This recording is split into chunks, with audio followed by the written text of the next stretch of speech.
Changodar canal પાસે ધમધમતો દેશી દારૂનો ધંધો। ચાંગોદર કેનાલ પાસે રોડ પર ગલ્લાની આડમાં દેશી દારૂનો ખુલ્લેઆમ વેચાણ થઈ રહ્યું છે। આ જગ્યાએ ગલ્લાના ખાનામાં દેશી દારૂની પોટલીઓ રાખવામાં આવી છે, તમે જોઈ જ શકો છો।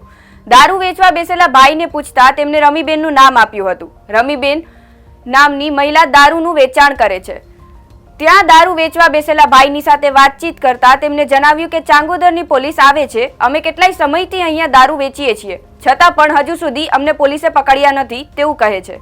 જોવાનું એ રહ્યું છે કે શું આ ગાંધીના ગુજરાતમાં દારૂબંધી હોવા છતાં ખુલ્લેઆમ દારૂનું વેચાણ ક્યારે થશે બંધ અને પોલીસ ક્યાર સુધી આવા બુટલેગરોને છાવરતી રહેશે।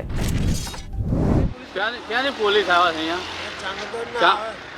ચાંગોદર કોઈ દારૂ પકડાય નહીં એટલે પોલીસ આવે ખરી અહીંયા? તો શું કરીને જાય છે? ના જો ખોલીને જાય છે બધું એટલે તપાસ કરે છે અહીંયા? તપાસ કરે છે। એટલે તમને બંધ કરવાનું એવું નથી કહેતા પોલીસ વાળા કે આવું જાહેરમાં અત્યારે દારૂ વેચી ના શકાય, બરાબર છે? ઝડપાયા નહીં, ઝડપાયા નથી તમે હજુ સુધી? તો એમને ખબર છે કે દારૂ વેચાય છે અહીંયા? તો ખબર નહીં મને, તો દંડ નથી કરતા તમને? તો હજુ ઝડપાયા જાહેર રોડ ઉપર આ તમે ગલ્લો કહો, આ ગલ્લો બતાવો તમે, બરાબર? કે અહીંયા ગલ્લામાં અમે ધંધો કરીએ છીએ, તો તમે દારૂનો જ ધંધો કરો છો ને અહીંયા, એમ થયું ને? Bureau report, news for India, Ahmedabad.